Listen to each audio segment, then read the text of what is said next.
Уважаемые земляки, я Аржанов Темиргали Аукенович, житель города Павлодара, пенсионер.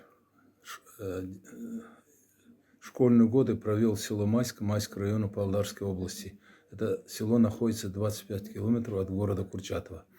В наши школьные годы из города Курчатова приезжали офицеры звания полковника, подполковника, предупреждали нас, жители этого села, что в такой-то день будет взрыв, и нас всех спускали к берегу Иртыша, чтобы мы не видели взрывы.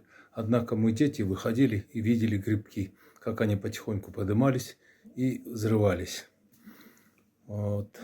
Потом эти взрывы почти постоянно проводились.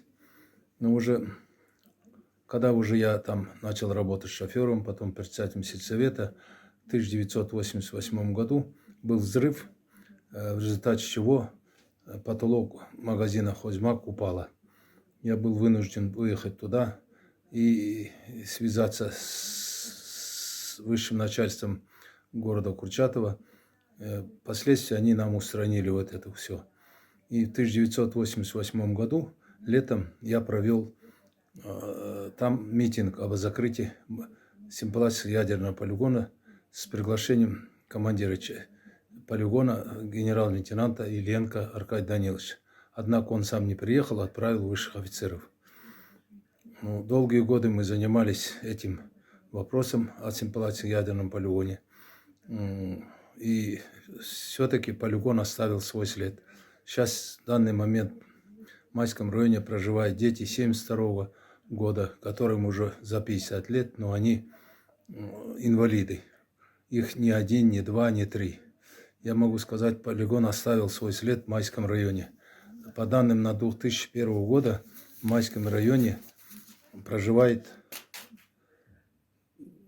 530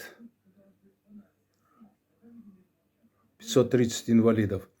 А умерло, 530 человек.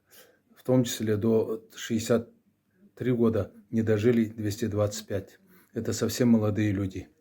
В Майском районе не создано условия для дальнейшего проживания людей.